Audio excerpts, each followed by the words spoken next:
Zaraki Kenpachi, the epitome of a Chad. You are technically correct. The best kind of correct. This man exuberates the energy that leaves men on their knees. His overwhelming pressure, even before he knew the name of his Zanpakuto, was world renowned. That's what I'm talking about! That's why he's doing me! He was the first ever person that didn't even need a Bankai to become a captain. Why? Because he's built different. That's why he's the GOAT!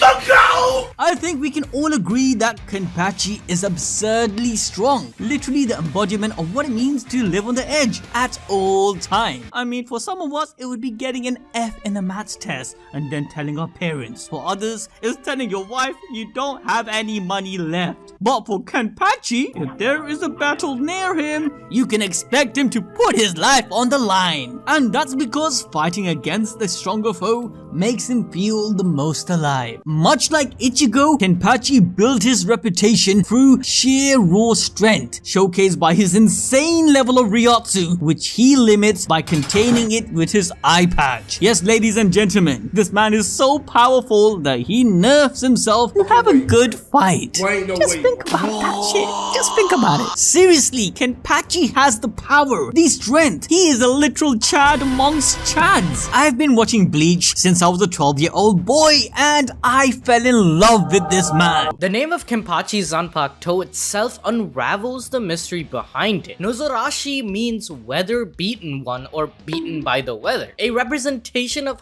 how the blade itself is worn out due to many battles. But another meaning of Nozarashi is exposed in a field, which is a motif of skulls, bones, and skeletons. We can see that Yachiru always has a skull or bone motif like her hairpin. She also says in chapter 114 that she could have been easily stomped upon and killed before she met Kenpachi. Moreover, if we think about it, she first appeared in front of Kenpachi amongst a pile of dead people. Interestingly, when Nozarashi talks to Kenpachi, we also see a frame of Yachiru tagging along, telling us that Nozarashi really had been beside Kenpachi all this time. Yachiru was just part of Nozarashi's Bankai since, according to Kubo, the true embodiment of this blade is that of a grown woman. Nozarashi's shikai is an older woman, while the Bankai is similar to Yachiru's appearance. This explains the entirety of Yachiru's existence as the tiny girl we all come to love. Kenpachi gained his shikai and Bankai within the same day, which was a master move by Kubo. Kenpachi needed a power-up to keep him relevant as the strongest brute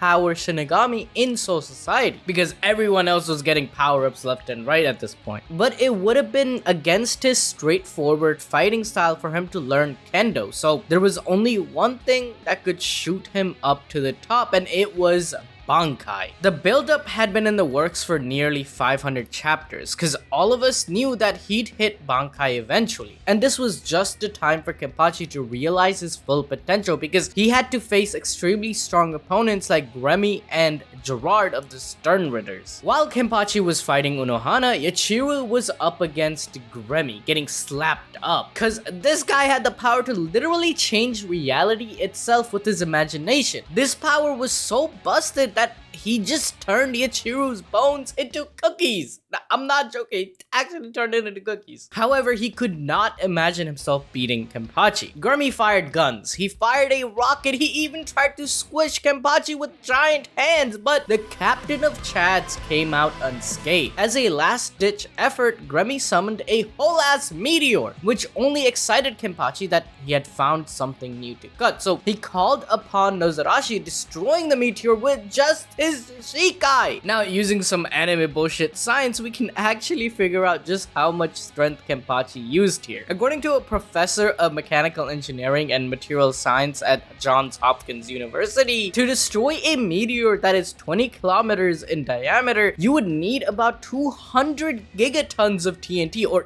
10 million Hiroshima nukes. What the But even if we put the asteroid summoned by Gremmy at 1 kilometers in diameter, Kenpachi used 500,000 nukes worth of power to destroy it, and that's a conservative estimate. Moving to Kenpachi's Bankai, we witness its power during his fight against Gerard. Gerard had the power to grow stronger and bigger the more he regenerated from his injuries. When Kenpachi arrived at the scene, Gerard had already grown to a size that could wipe out the entire Soul Society if he were to fall from the Soul King's palace. And Kenpachi beats him, so I'm just saying Kenpachi is a Soul Society buster level, alright? Yeah, but Kenpachi said size doesn't matter and released his Zanpakuto. However, unlike with Gremmy, it was evident Gerard was a different beast as he still slapped up Kenpachi after he took off his eye patch. Right as Kenny got slammed into the ground, he saw Ichiru's image. She told him that he has to keep going and to use her properly to cut everything. With this motivation, Kenpachi had become a literal demon activating his Bankai. He straight up bit off Gerard's fist before ripping off his entire arm. Then he cleaved Gerard in half with his Bankai. Honestly, this instinctual power was foreshadowed by Kenpachi in his fight against Tosen all the way back in the Soul Society arc, where in pitch black darkness with zero feeling, he caught Tosen. Now, though Kenpachi's Nozarashi in its shikai form is a great axe war cleaver, when he activates his Bankai, the change to his sword isn't too significant. Rather, it becomes shorter and jagged. The major change is actually seen with Kenpachi himself, where his skin turns red and he gains multiple black markings across his face and horns on his forehead, causing him to resemble an Oni. Upon activation, Kenpachi's Bankai releases a huge wave of energy powerful enough to level nearby buildings, and he's able to slice shit up from a huge distance. The only negative I would think of is, well, he loses his mind. It's evident that it is a power to be wary of, as Hitsugaya and Byakuya backed off upon seeing it. Kenpachi seems to lose all consciousness in this mode and becomes a killing machine going berserk. In fact, by the end of this fight, Kenpachi lost an arm because Nozarashi said she had released too much power than Kenpachi could handle. Against Gerard's mammoth body and defenses, Kenpachi's Bankai had effectively slashed through in the most deadly manner. Ichiru was right. There was nothing Kenpachi couldn't cut if he wielded her properly. We can only imagine how strong Kenpachi would get if he started training with his Bankai. It would definitely make Nozarashi's Bankai the most dangerous one in the Soul Society. The end of Bleach doesn't really follow up on the level Kenpachi gets to. However, it's obvious Kenpachi's control of his Bankai will become more solidified. Just imagine Nozarashi saying her own power is too great to the point of Kenpachi's chance not being able to bear it. Like, what? His arm literally popped off due to the raw power of his Bankai. Oh my god. That just showcases that we have yet to witness Nozarashi's full potential. But if you want to learn more about Kenpachi and Bleach, then click the video shown on screen right now because it's another banger.